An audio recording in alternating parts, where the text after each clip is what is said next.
12. Segunda de Corintios capítulo 12. Y vamos a estar leyendo del versículo 1 al 10. Segunda de Corintios 12, del 1 al 10. Segunda de Corintios 12, del 1 al 10. La lección se titula Bástate mi gracia. Bástate mi gracia.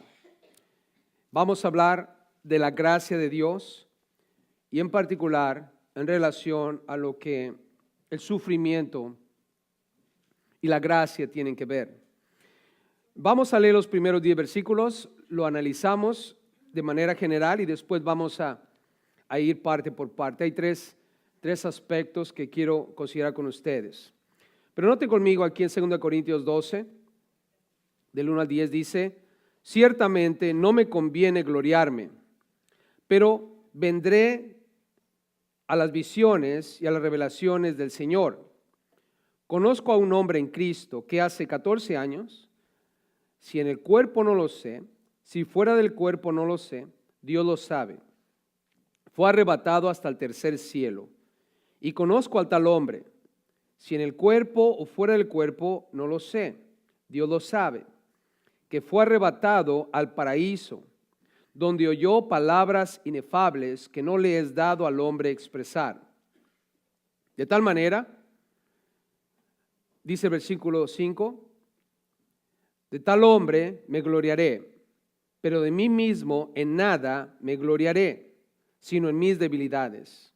Sin embargo, si quisiera gloriarme, no sería insensato, porque diría la verdad, pero lo dejo para que nadie piense de mí más de lo que en mí ve u oye de mí, y para que la grandeza de las revelaciones no me exaltase desmedidamente, me fue dado un aguijón en mi carne, un mensajero de Satanás, que me abofetee, para que no me enaltezca sobremanera.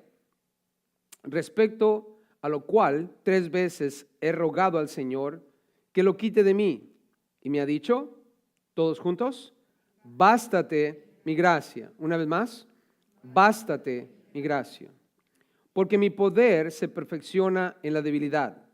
Por tanto, de buena gana me gloriaré más bien en mis debilidades, para que repose sobre mí el poder de Cristo. Por lo cual, por amor a Cristo, me gozo en las debilidades, en afrentas, en necesidades, en persecuciones, en angustias, porque cuando soy débil, entonces soy fuerte.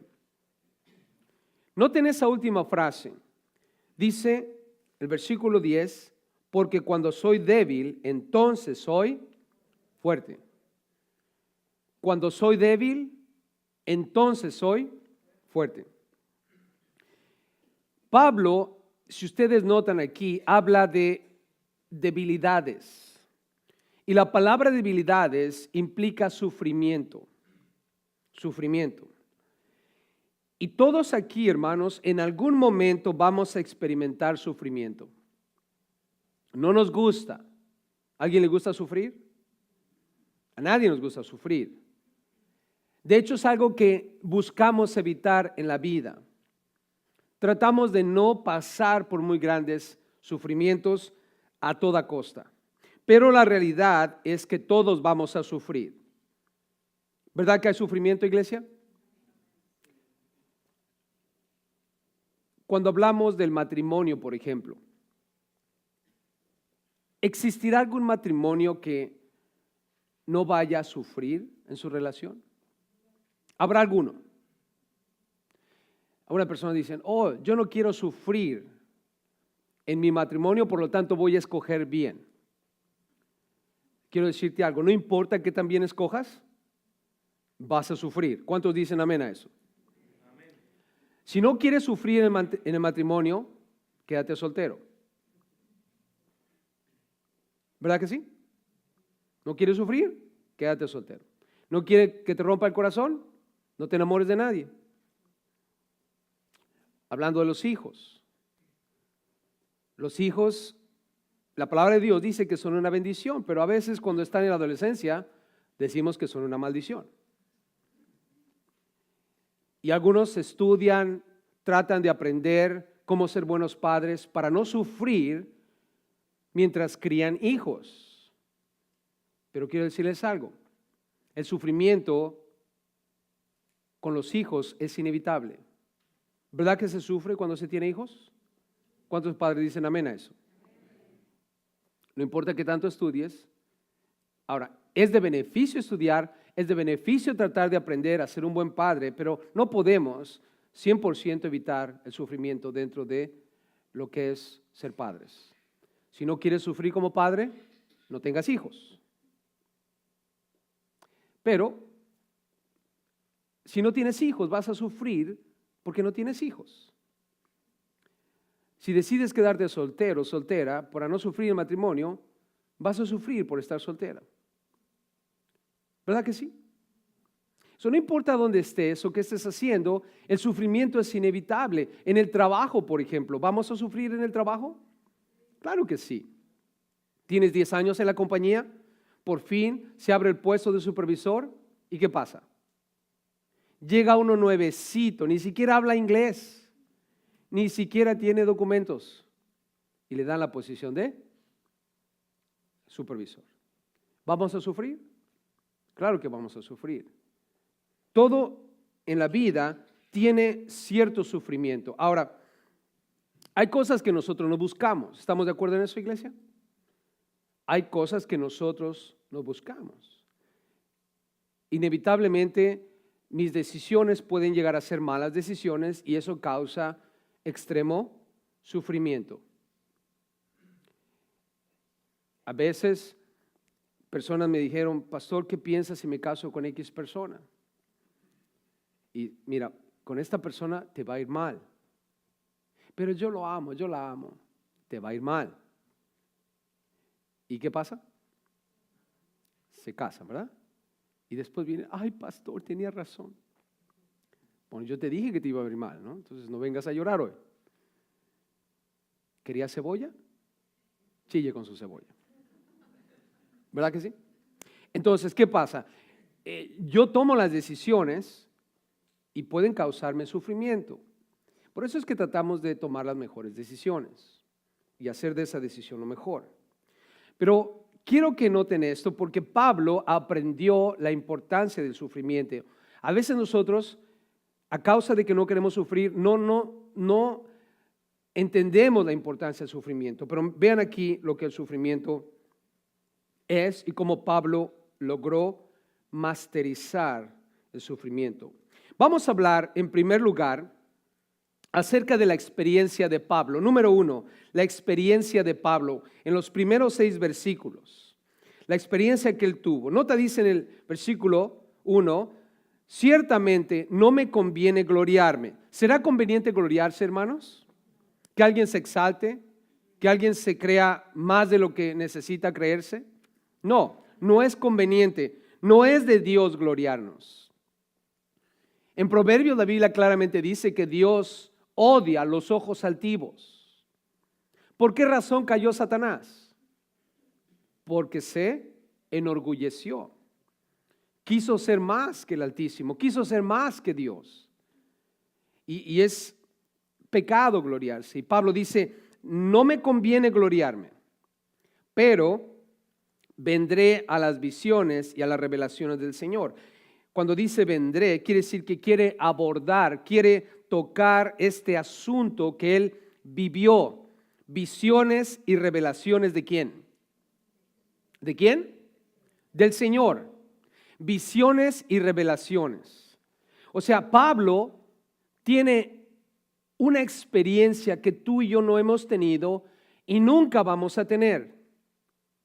Visiones y revelaciones. Recuerda que Pablo, al igual que otros apóstoles, otros hombres de Dios, en tiempos bíblicos, tuvieron revelaciones, tuvieron encuentros directos con Dios, con Jesús, visiones, porque ellos no tenían lo que nosotros tenemos hoy. La revelación completa ¿de quién? De Dios. Hoy tenemos la Biblia. No hay más necesidad de revelaciones ni de visiones. Porque ya Dios nos ha dado la palabra. Y la palabra de Dios es segura.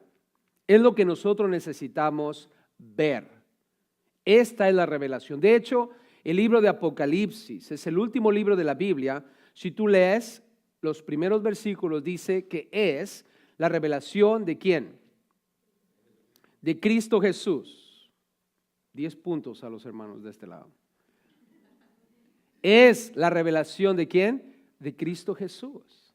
O sea, todo lo que tú y yo necesitamos saber ya está hecho. Por lo tanto, si alguien viene y te dice, oye, tuve una visión, Dios me mostró algo. No. Fueron las hamburguesas que te comiste esa noche. ¿Ok? Eso es lo que es.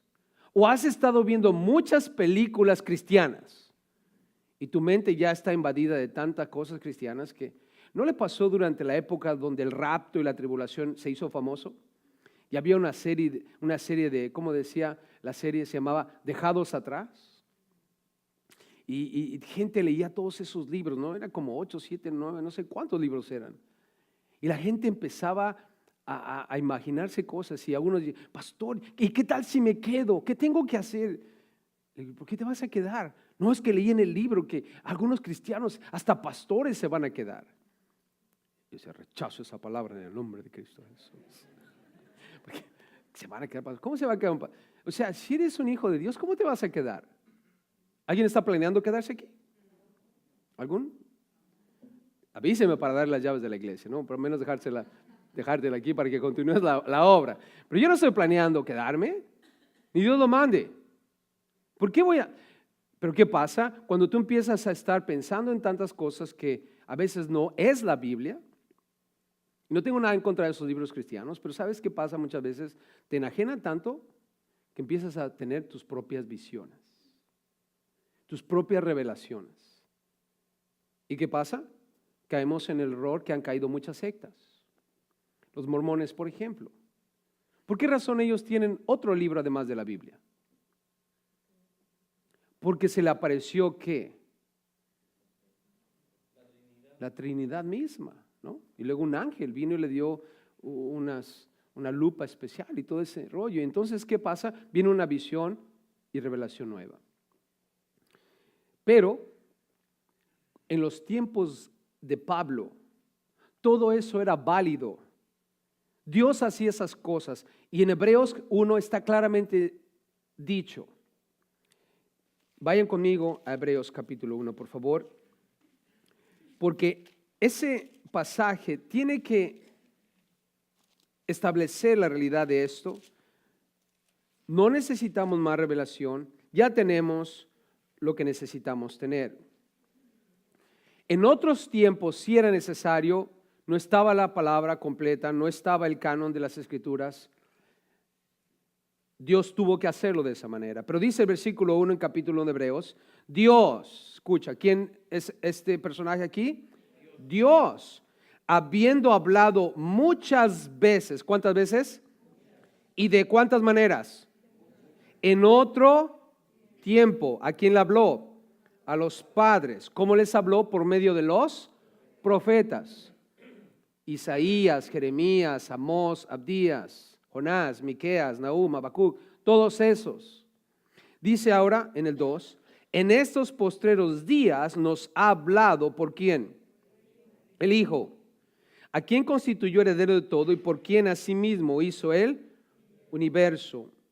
Y después habla acerca de la deidad, del cual siendo el resplandor de su gloria y la imagen misma de su sustancia y quien sustenta todas las cosas con la palabra de su poder, dice, habiendo efectuado la purificación de nuestros pecados por medio de sí mismo, se sentó a la diestra. Escucha, ¿dónde se sentó?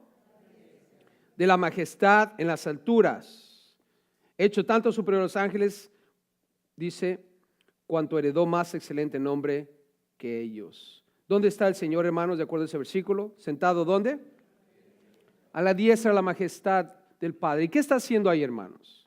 ¿Qué hace por nosotros día y noche? Está intercediendo.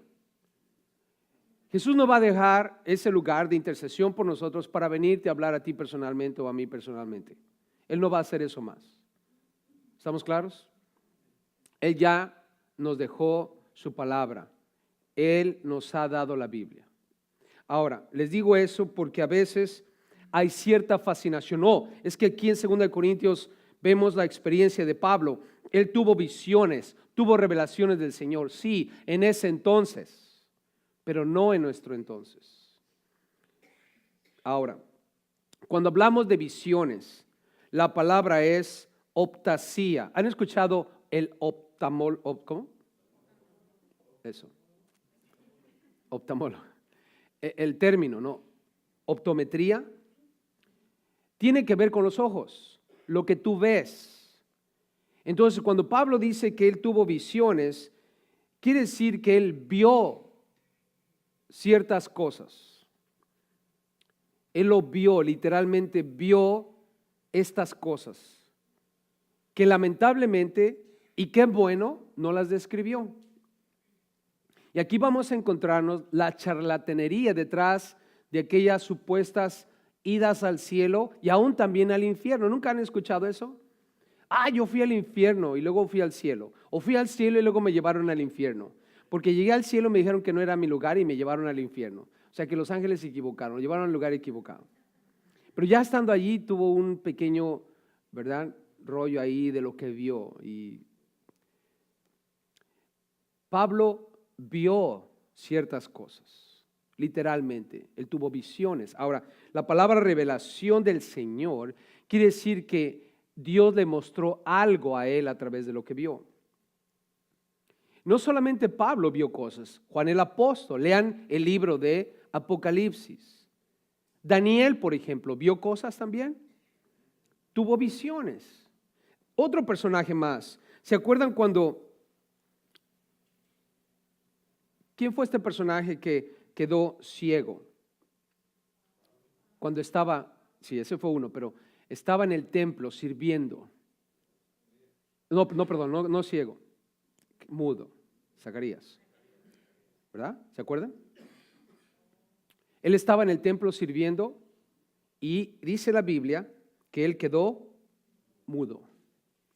Dice, cuando salió no les podía hablar. Y comprendieron que había visto visión en el santuario. Eso está en Lucas 1:22. Él está sirviendo y ahí tuvo una visión y quedó mudo. Y él les hablaba por señas y permaneció mudo. En el mismo libro de Lucas, Lucas habla de cómo no hallaron su cuerpo, hablando de la resurrección, y vinieron diciendo que también habían visto visión de los ángeles. Visión de ángeles. Vinieron diciendo que también habían visto visión de ángeles. Y esos ángeles le dijeron, Él vive. En otras palabras, cuando hablamos de visión, literalmente vieron a los ángeles. Y los ángeles dijeron, Jesús vive. Eso es una visión. Ahora, cada visión revela algo, muestra algo. Entonces Pablo aquí ha visto algo, se le ha revelado algo. En el versículo 2, hablando de la experiencia de Pablo, él vio, algo se le reveló, y nota en el versículo 2, va a describir lo sucedido. Y nos vamos a dar cuenta en el versículo 2 y 3, que es algo incierto. No sabe exactamente cómo ocurrió. Dice, conozco a un hombre en Cristo. Ahora, conozco a un hombre en Cristo, no está hablando de alguien más, está hablando de sí mismo. Los judíos hablan de esa manera, cuando hablan de sí mismos, hablan como en tercera persona. Dice, conozco a un hombre en Cristo que hace 14 años, ¿hace cuánto? 14 años. Esta experiencia que él está compartiendo aquí ocurrió hace 14 años. Ahora, noten el versículo 2, dice, si en el cuerpo, no lo sé. Si fuera del cuerpo, no lo sé.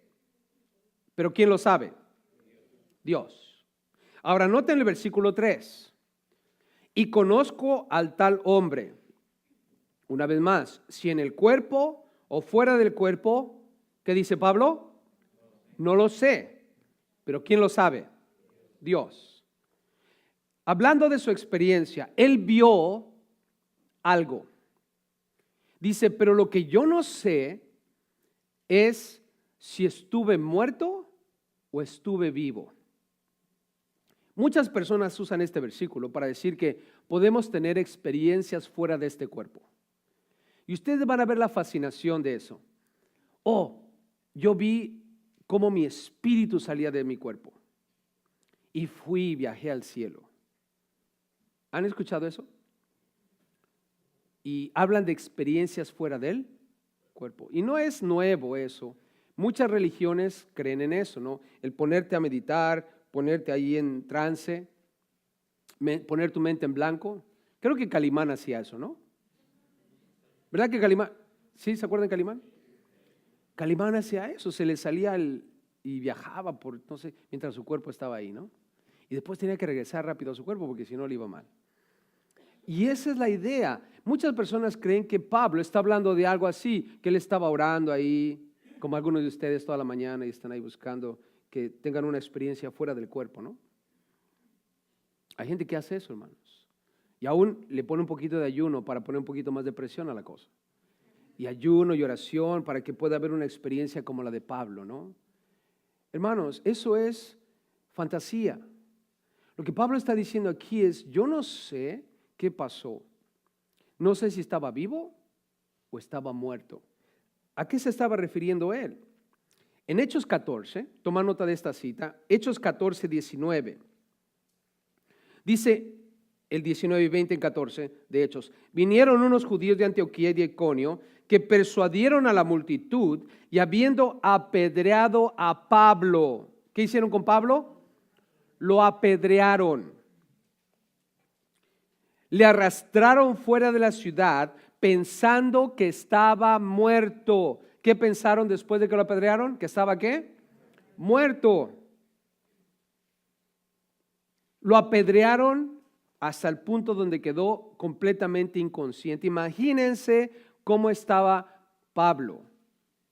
¿Estaría molido en su rostro, en su cuerpo, ensangrentado?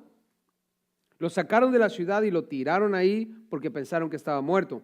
Versículo 20 en Hechos 14 dice, pero rodeándole los discípulos, se levantó y entró en la ciudad y al día siguiente salió con Bernabé para Derbe.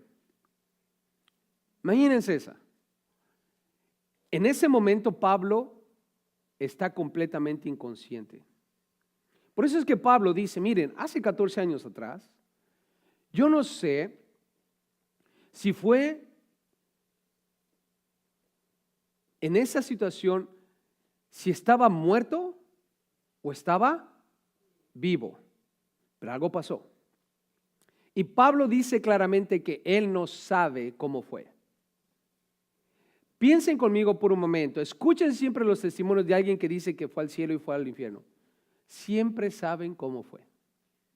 Ya han escrito libros, han hecho películas. Y uno se pone a pensar, bueno, si Pablo, que tenía realmente una revelación, realmente una visión, no supo cómo fue, como dice esa canción, ¿verdad? No sé decirte cómo fue, no sé explicarte qué pasó. Y Pablo dice, yo no sé qué pasó, no puedo explicarte lo que sucedió. Y sin embargo, ¿cuánta gente sí te puede explicar con lujo de detalle qué es lo que vieron? ¿Qué es lo que pasó? ¿No creen ustedes que habrá algo raro detrás de eso, hermanos? ¿O solamente pienso yo cosas raras? Pero otra cosa, quiero que noten conmigo lo que él sí sabe que pasó. En el versículo 2, él no sabe si fue muerto o vivo, pero escucha lo que dice el versículo 2 en la parte final. Esto es seguro, dice, fue arrebatado ¿hasta dónde? ¿Está Pablo seguro de eso? Claro, dice, no sé si fue en vida o en muerte, pero lo que sí sé es que fue arrebatado hasta el tercer cielo. Hasta el tercer cielo. ¿Qué es eso? Versículo 4, escucha lo que dice ahí.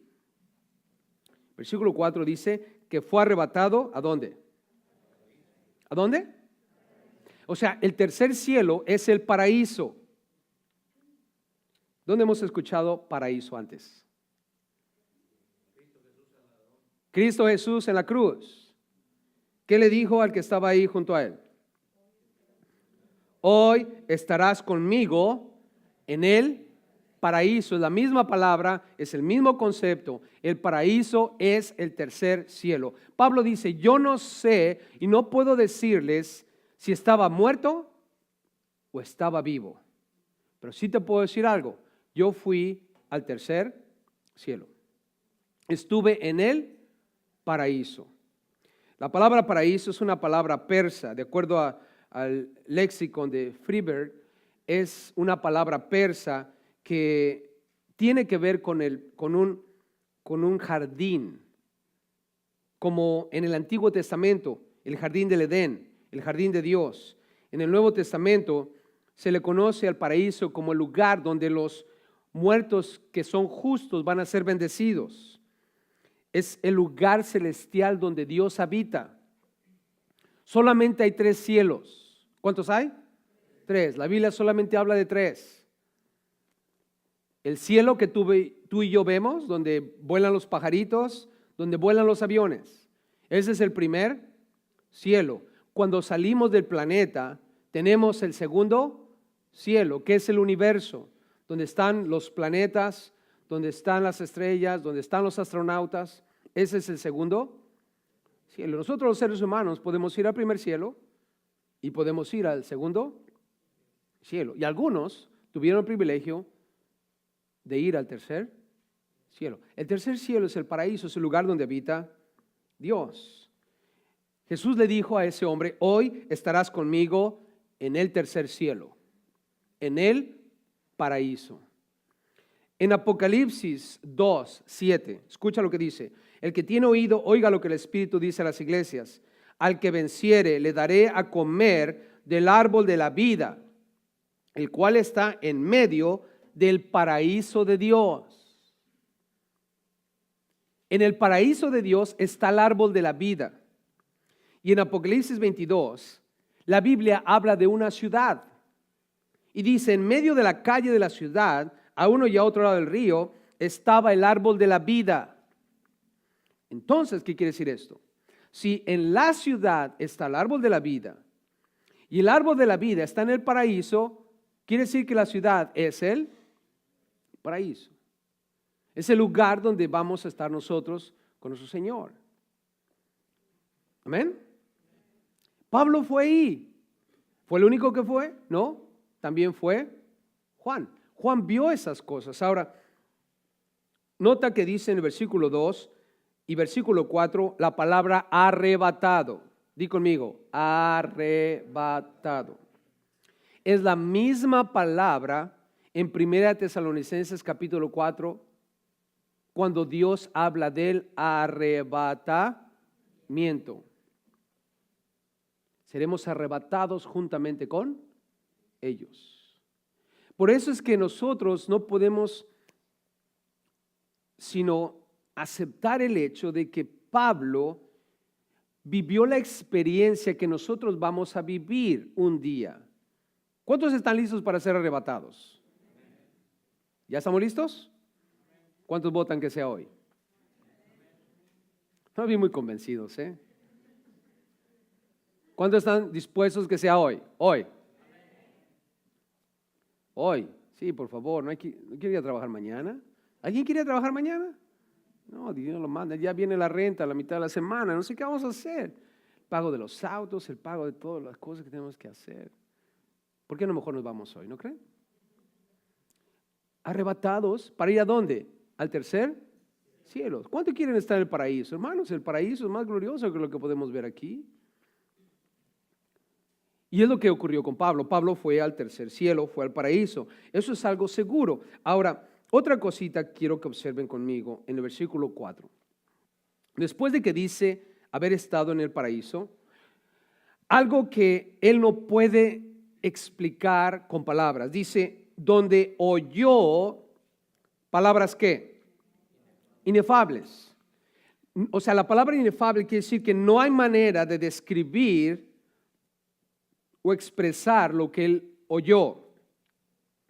No le es dado, dice al hombre, expresar. Palabras inefables que no le es dado al hombre expresar. Y quiero que vean conmigo esto. Esta es una experiencia real. No es una fantasía. Él vio, él oyó, estuvo en el tercer cielo, en el paraíso, no sabe si fue muerto o vivo, pero cuando regresa aquí a la tierra, ¿qué pasa? ¿Lo pudo explicar? ¿Tuvo palabras para decir lo que fue? No. ¿Y por qué es que otras personas que dicen tener sus propias experiencias del tercer cielo, que han sido llevados al cielo y aún han sido llevados al infierno, pueden explicarlo con lujo de detalle? ¿Por qué ellos sí y por qué Pablo no? ¿Son más especiales que Pablo? ¿O será que son más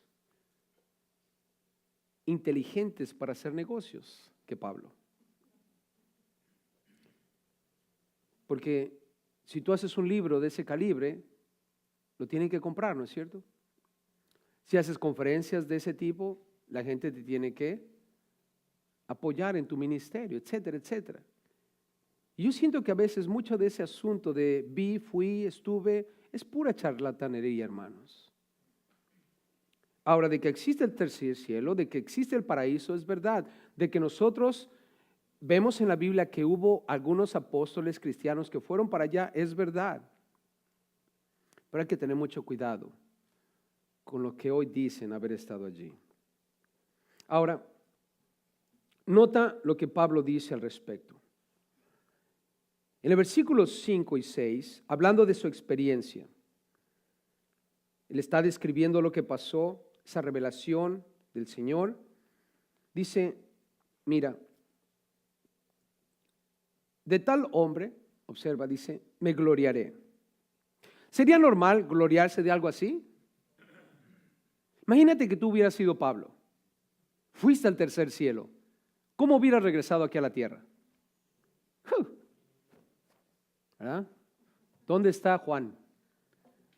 Juan fue a, bueno, Juan sí, ¿no? Porque estuvo en el Patmos, pero bueno, Pedro, a ver, ¿dónde está Pedro, no?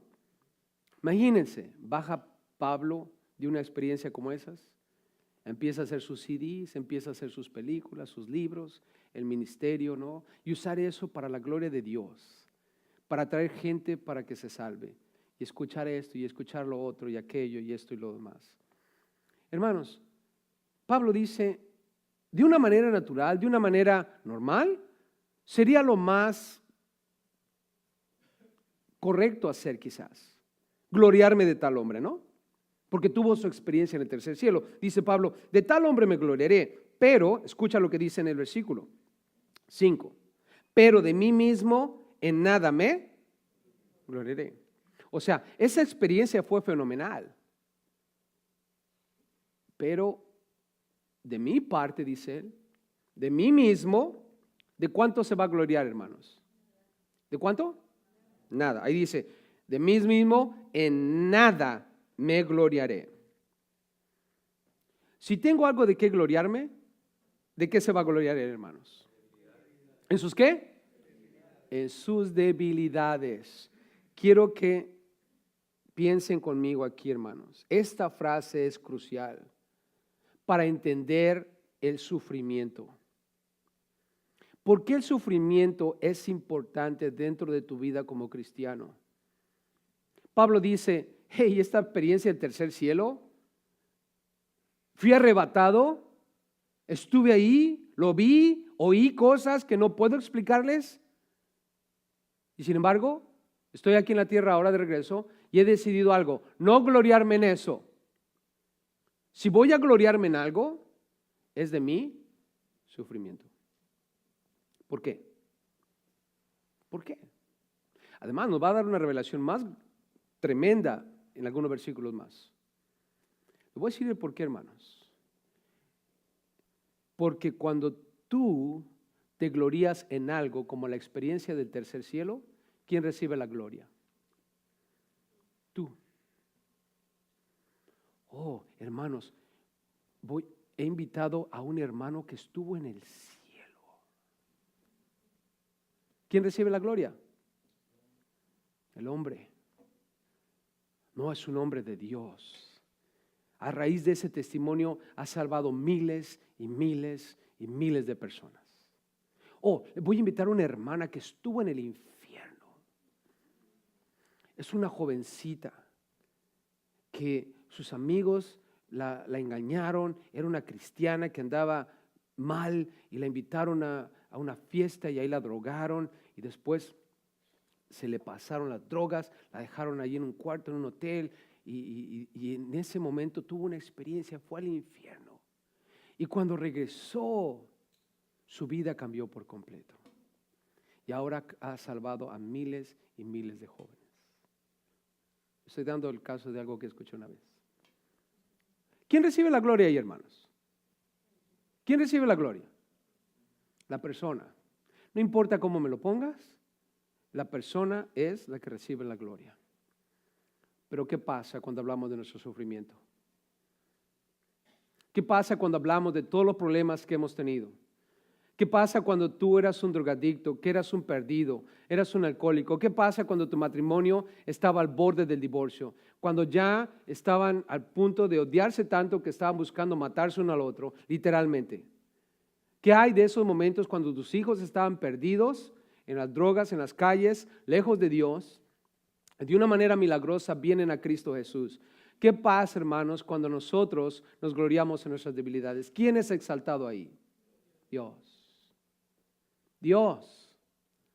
Por eso es que Pablo dice, yo voy a tener una actitud completamente contraria a lo que cualquier persona pudiera hacer. De ese hombre yo debería gloriarme, podría gloriarme o sería más o menos natural gloriarme, porque es una experiencia divina, es una experiencia en el tercer cielo, en el paraíso. Pero ¿qué dice Pablo? No. Si algo tengo que gloriarme, va a ser de mi ¿qué? De mi sufrimiento. Así es que, hermano, si de algo tienes que exaltarte, no es de tus victorias espirituales. Gloríate de todas esas derrotas que has tenido en la vida como cristiano, de las cuales Dios te sacó poderosamente, hermano. Porque cada vez que hagas eso, Dios recibe la gloria. Y quiero decirte algo, Dios no comparte su gloria con nadie. Por eso es que Pablo dice, de mí mismo en nada me gloriaré. Nota en el versículo 6, lo enfatiza también. Sin embargo, si quisiera gloriarme, porque tenemos ganas de gloriarnos, hermanos, con una experiencia como esas, ¿cuántos de ustedes estarían tentados a compartir eso? Híjoles, ¿no? Mira, no quiero gloriarme, pero déjate cuento lo que me pasó. Y el otro dice, no, tú deberías díselo al pastor para que te pase al frente, es que eso es poderoso. Ese testimonio va a cambiar a cualquier persona, ¿no? Y ya te la empiezas a creer. Y empiezas a exaltarte. Y dice Pablo, si quisiera gloriarme, dice, no sería insensato. Dice, porque diría la verdad. En otras palabras, sí fui al cielo, estuve ahí en el tercer cielo y no estoy mintiendo, pero lo dejo. ¿Qué dice Pablo? Lo dejo. ¿Para qué? Para que nadie piense de mí más de lo que en mí ve u oye de mí. ¿Te imaginas? Déjate cuento, Pablo estuvo en el cielo. ¿Qué íbamos a decir todos? ¿Cómo no? Si es un hombre de Dios, Él es tan santo. Ojalá pudiéramos ser como Él. Él ora todos los días a las 6 de la mañana. ¿Y tú cómo sabes que ora todos los días a las 6 de la mañana? Él es un hombre de oración y ayuno. ¿Nunca han escuchado a alguien decir algo de alguien así? Ay, pastor, usted es tan santo, sabe mucho de la Biblia. Usted se ve, luego se mira que es un hombre de oración. Y digo, esta semana no oré ni siquiera un día. Pero si es así, pues recibo la bendición. Empiezan a alabarte, que tú eres esto, que tú eres lo otro, y que es que se mira, y que esto, y que usted es una buena persona, usted es lo máximo. Y tu esposa está diciendo, yeah, sure, ¿verdad? Yeah. Como aquella esposa del pastor que estaba sentada enfrente, ¿no? Y el pastor está predicando y está dándole duro. Y la otra esposa del otro pastor está ahí sentada y dice, wow, se hace una maravilla vivir con ese hombre, ¿verdad? Y le dice, a ese hombre no lo conozco, dice. Es esto nuevo para mí, dice, no lo conozco. Ustedes entienden lo que quiso decir ella, ¿no? Y es que es así, hermanos. O sea, de una manera natural, el ser humano lo que quiere es exaltarse. El ser humano lo que quiere es que los demás piensen cosas buenas de él. Pero ¿qué es lo que pasa cuando vienes todo quebrantado? Tu matrimonio se está haciendo pedazos, tus hijos todos perdidos, te han corrido del trabajo, no tienes dónde vivir, no tienes que comer y le compartes a un hermano. No te va a decir, oh, se mira que eres un hombre de oración, se mira que ayunas todos los días, se mira que conoces bien las escrituras, se mira que... No, pues estás en pecado. Lo más seguro es que estás pecando, ¿verdad? ¿Cómo no va a tener problemas tu esposa contigo? Seguro estás viendo a otra. A ver, dime, cuéntame, ¿qué está pasando aquí? O seguro estás viendo a otro, cuéntame. ¿No es cierto? Cuando ves que alguien está caído, que está sufriendo, que está en una situación como la de Job, ¿se acuerdan de Job? Todo estaba bien, llegaron los amiguitos, se sentaron con él y estuvieron calladitos por 7 días. Y ojalá se hubieran quedado así, ¿no? Pero no, abrieron su bocota después de 7 días. Así que todos lo mandaron al infierno. Todos dijeron que estaba en pecado, todos dijeron que estaba mal, todos dijeron esto de él y sin embargo, ¿estaba él mal? Hasta él mismo empezó a decir cosas raras de él. Ay, mejor no hubiera nacido. Ya se empezó a deprimir después de todo lo que le dijeron los hermanitos. Ay, ojalá nunca hubiera nacido, me hubiera muerto en el vientre de mi madre, nunca había visto mis ojos la luz.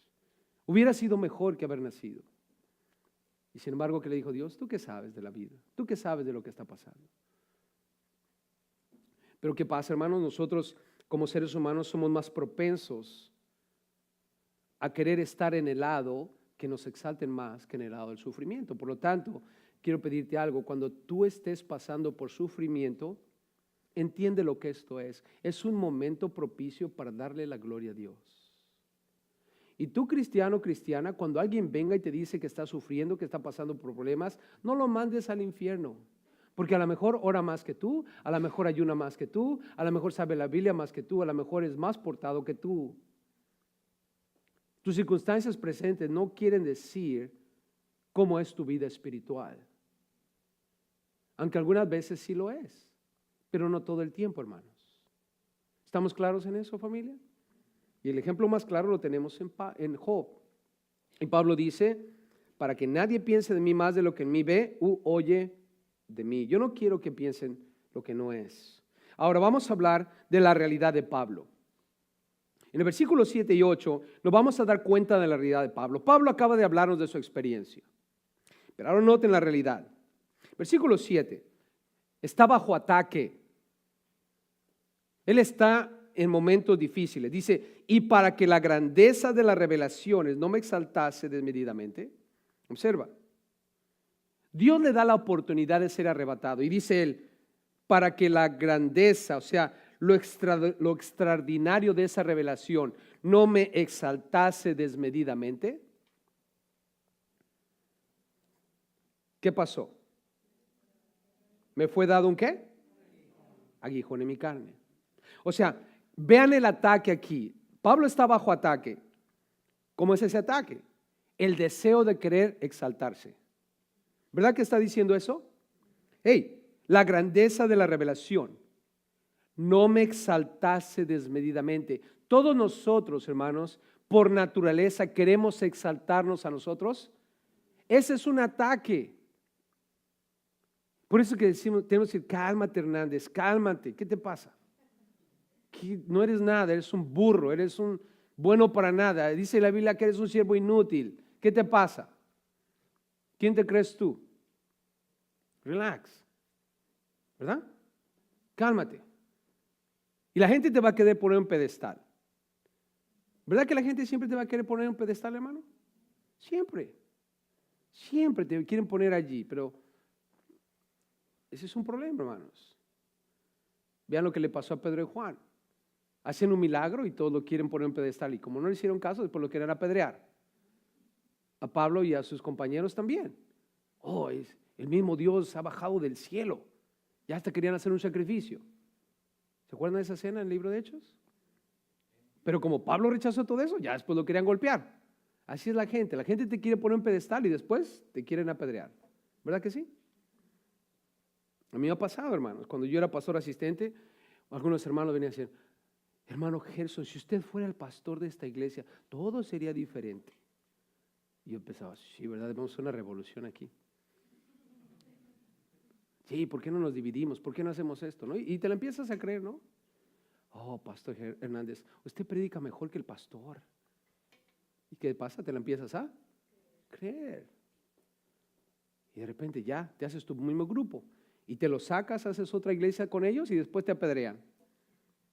Te sacan a ti de esa iglesia y ponen a otro. ¿No es verdad que pasa eso muchas veces, hermano? Y sin embargo, Pablo dice, ese es un ataque, el querer exaltarte a ti mismo. Y luego, nota lo que dice, me fue dado un aguijón en mi carne.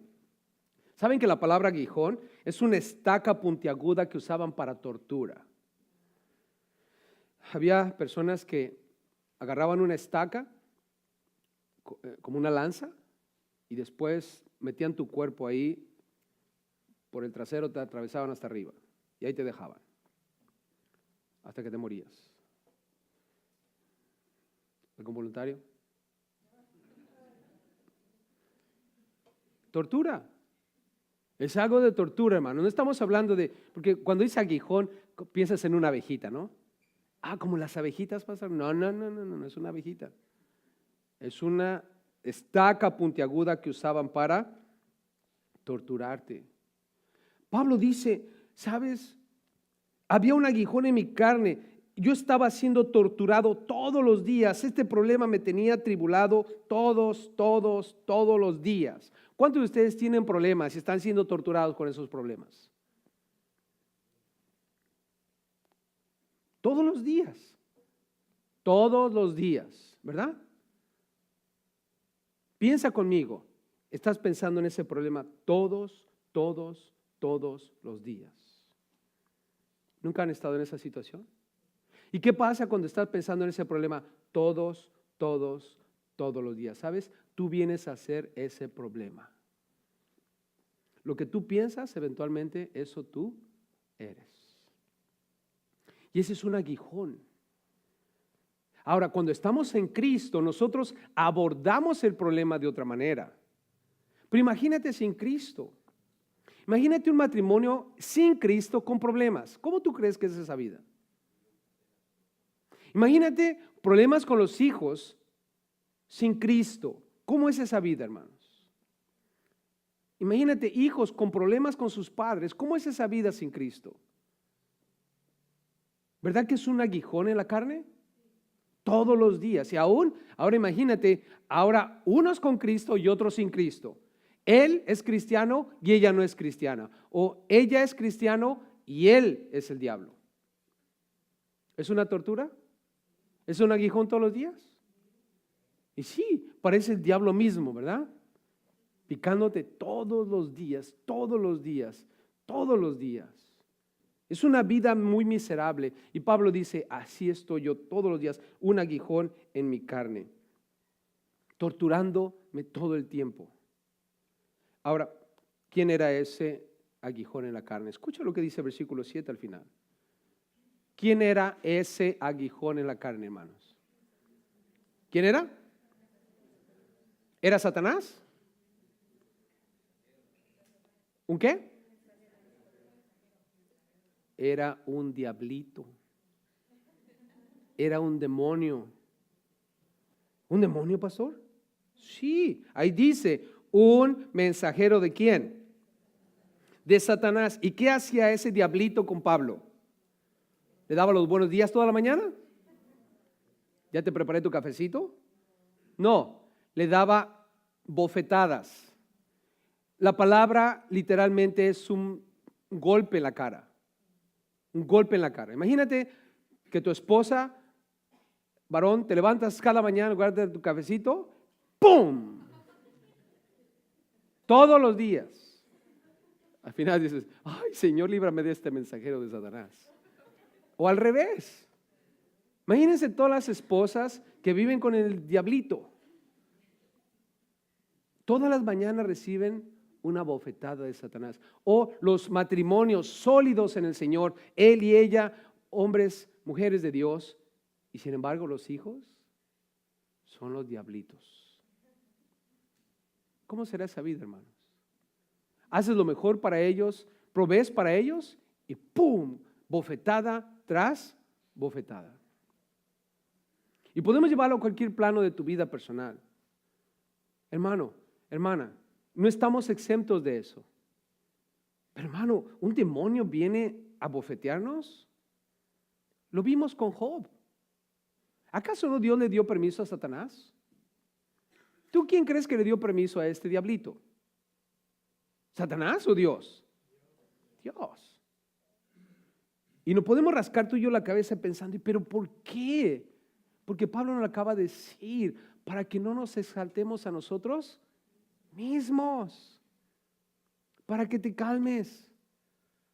Porque si de pronto se te esponja la cabeza, estamos en problemas. Dios odia los ojos altivos. Todas las cosas le son para bien a aquellos que aman a Dios. Hermanos, Jesucristo fue abofeteado literalmente. Sí, ¿sabes que le pusieron una capucha en la cabeza y lo golpeaban y le decían, adivina quién te pegó? Si eres Dios, adivina quién te pegó. Le pusieron unas espinas, un corona de espinas en la cabeza.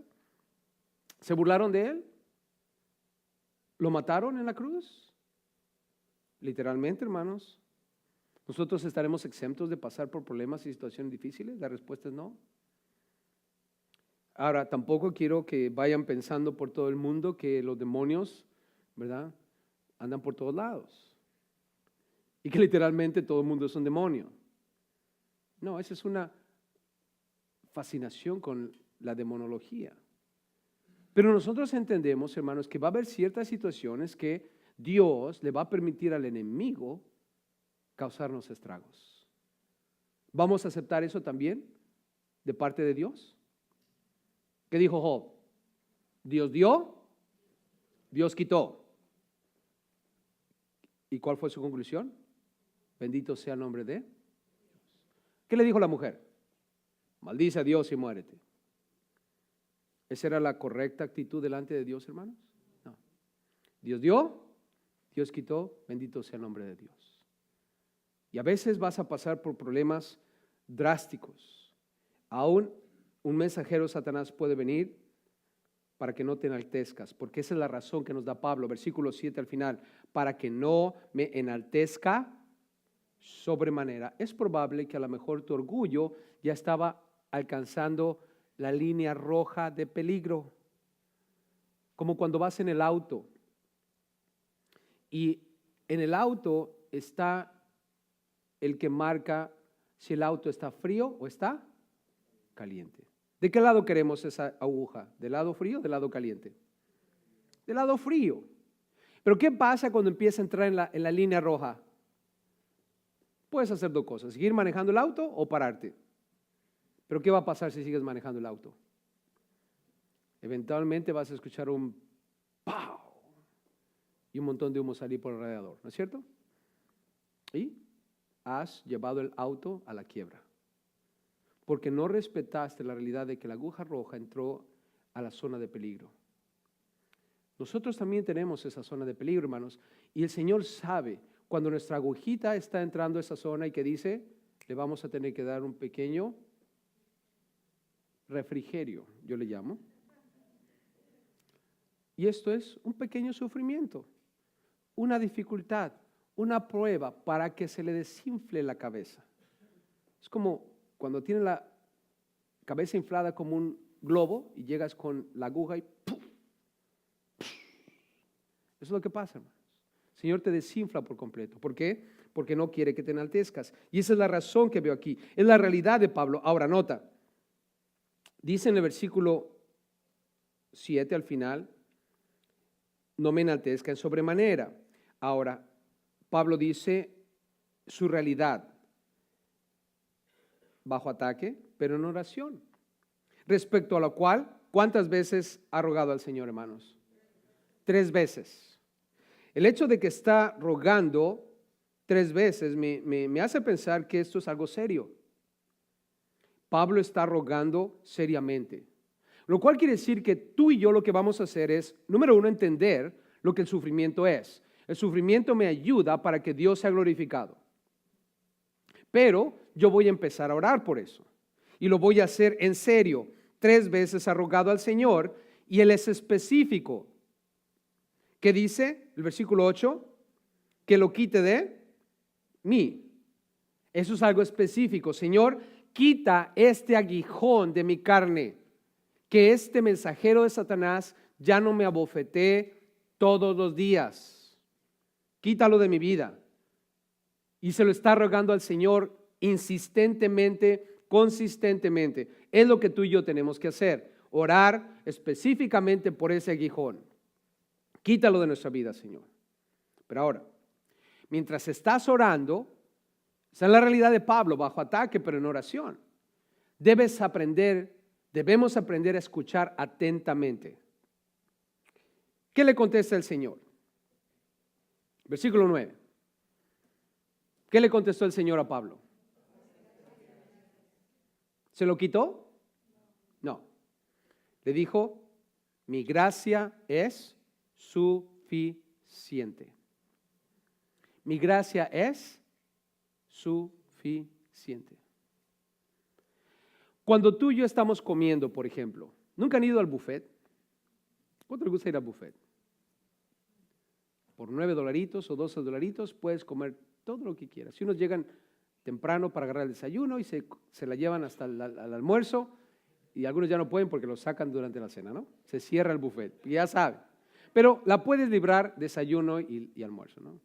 Pero ¿qué pasa? Llegas y empiezas a comer, y a comer, y a comer. Y el estómago empieza a inflarse, y inflarse, y inflarse. Ya, y llega un momento en que, ¿qué dices? Basta, basta. Es la expresión. ¿Ya qué? Basta. Podrá estar el buffet de enfrente de ti, pero ¿alguien podrá ir ahí? Si ya está infladito, como sapo. No. Aunque quisieras, aunque anhelaras, ya no puedes más porque ya tienes bastante.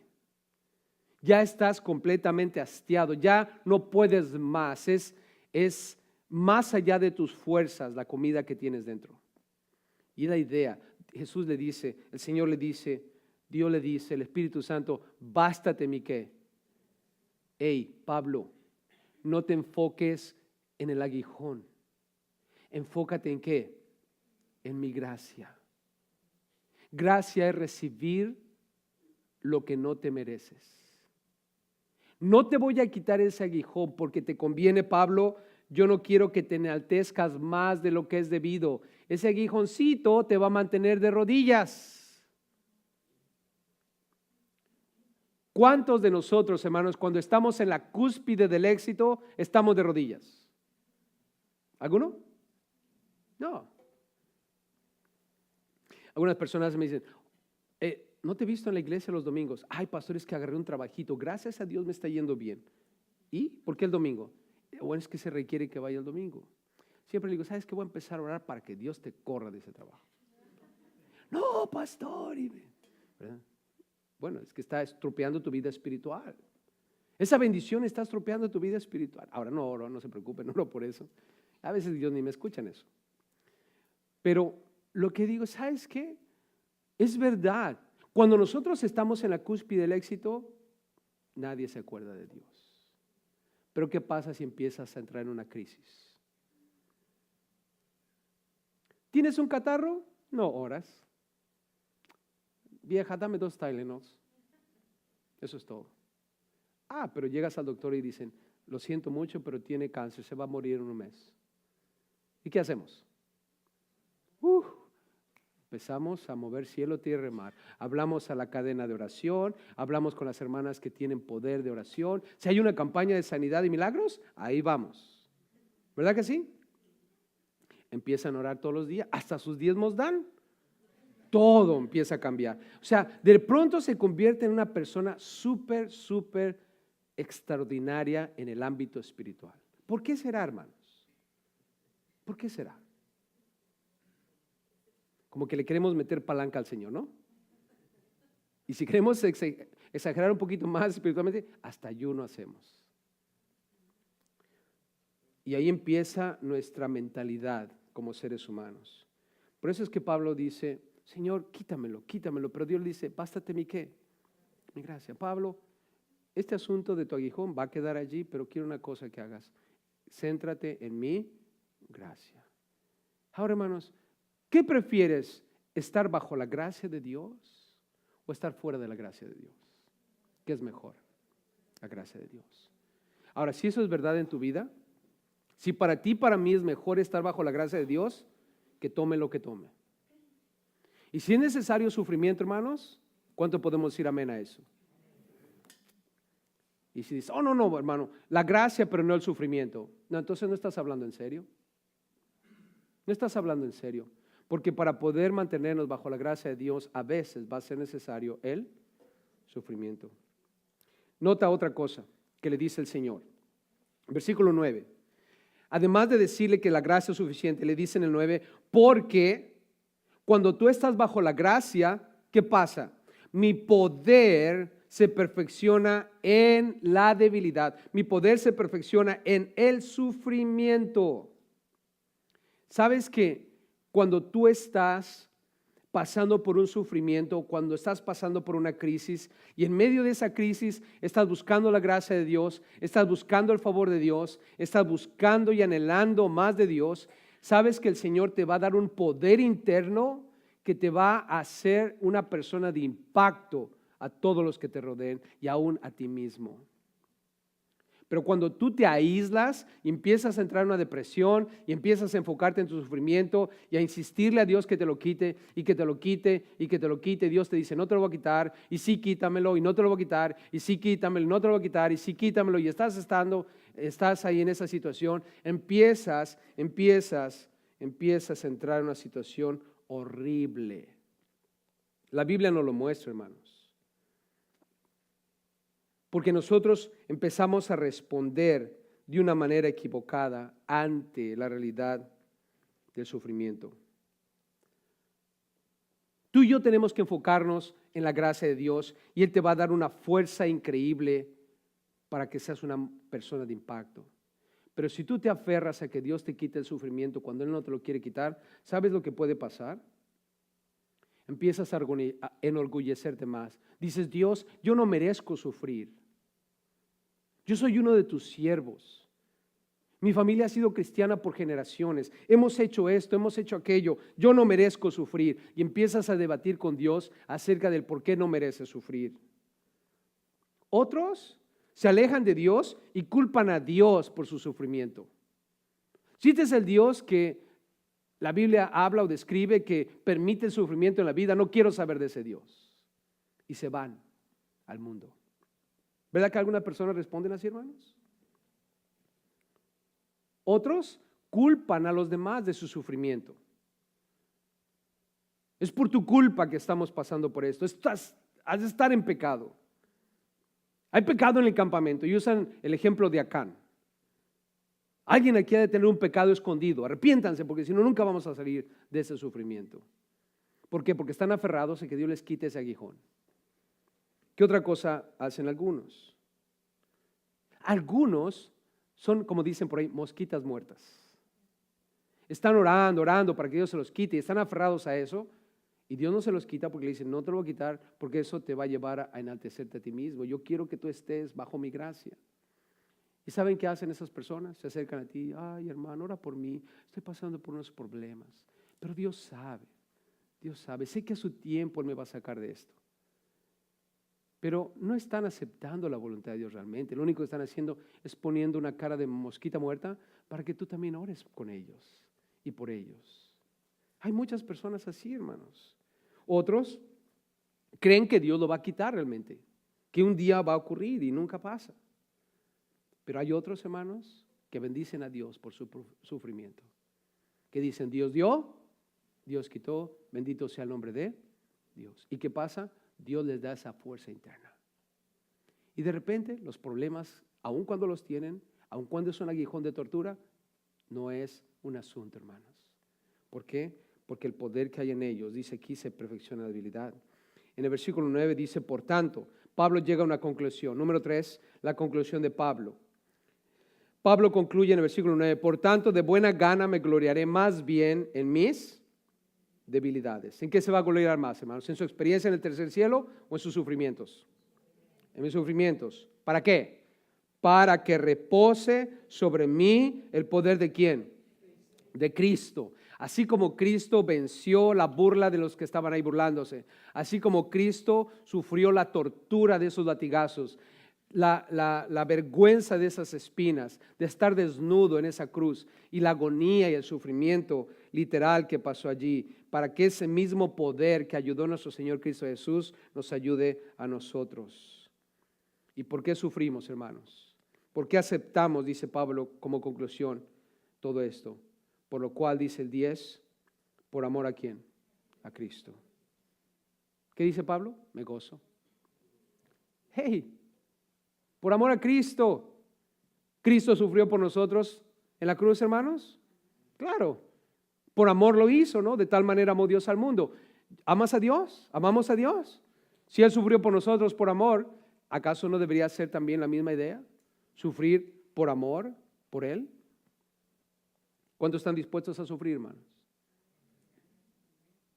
No los veo muy convencidos, pero está bien.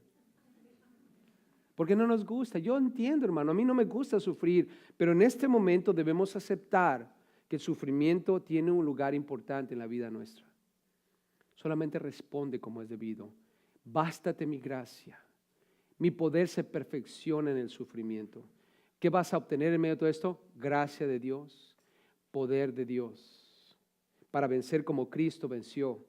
Y el amor que tienes por Él te va a dar ese gozo y alegría de hacerlo por Él. Ahora en el versículo 10, después de decir la razón de mi sufrimiento, Pablo, es el amor por Cristo. Nota, nos describe 5 maneras como vamos a sufrir. ¿Están listos? Con esto vamos a concluir. Hay 5 maneras. La primera, debilidades. Dice ahí en las debilidades. Debilidades es problemas físicos. Problemas físicos. Alguna enfermedad, algo en tu cuerpo que no vas a poder evitar. Ay, pastor, ore por mí porque las riumas. Vamos a orar 3 veces incesantemente, pero a lo mejor esto aguijón en la carne. No, pero pastor, yo quiero salir a evangelizar. No os engañéis. Y es que si ya puedo correr, hasta voy a ir corriendo. ¿Qué pasó 50 años atrás? ¿Me entienden? Hey, realmente, problemas físicos. Otra, afrentas. La Biblia de las Américas, número 2, le llama insultos. Insultos. Esto está hablando de algo verbal. ¿Vamos a ser insultados en el camino? En la casa a lo mejor estás viviendo con alguien que no es cristiano, tu cónyuge o tus hijos, y te insultan todo el tiempo. Te insultan por tu cristianismo. Tercero, necesidades. La Biblia de las Américas dice privaciones. Esto habla de dificultades personales, necesidades. A veces no vas a tener para comer, a veces no vas a tener para el techo, no vas a tener para tu ropa, no vas a tener leche para los niños, el pago para el colegio, pago para el auto, lo que tú quieras y mandes. Está hablando de necesidades físicas, o más bien personales, necesidades personales. Cualquiera que esto tenga que ver, sea comida, techo, ropa, abrigo. ¿Alguno de ustedes ha pasado por eso?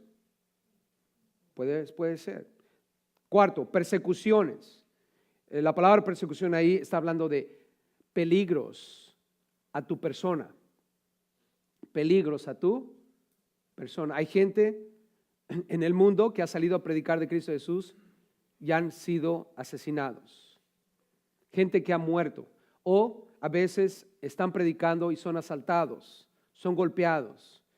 O a veces no llega a ese extremo, pero han estado en lugares de alto riesgo, peligro, sus vidas. Y por último dice en angustias. La Nueva Versión Internacional dice dificultades. Eso, hermanos, es estrés emocional. ¿Alguna vez han pasado por estrés emocional? La muerte de algún ser querido, alguien que amaban tanto y ya no está más entre ustedes y están completamente deprimidos, están acabados. A veces piensas que todo el mundo está en contra tuya. A veces piensas que tienes mala suerte. Eres soltero, no estás feo, no estás fea. Y dices, ¿cómo es posible que nadie se fije en mí? Y todo el mundo tiene a alguien, yo no tengo a nadie. Eres un hijo en la casa y dices, mis padres no me quieren, quieren a los más grandes, quieren a los más chicos. Yo soy el del medio, a mí me tocó. Y son frustraciones emocionales. O estabas enamorado de alguien y ese alguien te dejó y al final del día ya estás a punto de suicidarte. Es estrés emocional. Pero dice Pablo concluyendo, ¿saben? Sean dificultades físicas, insultos verbales, necesidades personales, daños físicos o un estrés emocional. Dice Pablo, cuando soy débil, ¿qué pasa? Entonces soy ¿qué? Fuerte. Cuando estoy sufriendo, entonces soy fuerte. ¿Por qué? Bástate mi gracia. Quizás Dios no te va a quitar ese sufrimiento, pero dice su gracia que Él te va a dar algo que tú no mereces. Entonces, lo que tú quieres que el Señor te quite, déjalo en paz y agarra aquello que Dios quiere darte, que tú no te mereces. Esa es su gracia. Y cuando tú empiezas a apropiarte de esa gracia y en oración estás diciendo, Señor, lléname de tu gracia, como si fuera un buffet, más de tu gracia, más de tu favor, más de tu amor, más de tu misericordia. Empiezas a llenarte hasta el punto de que ya no puedes más.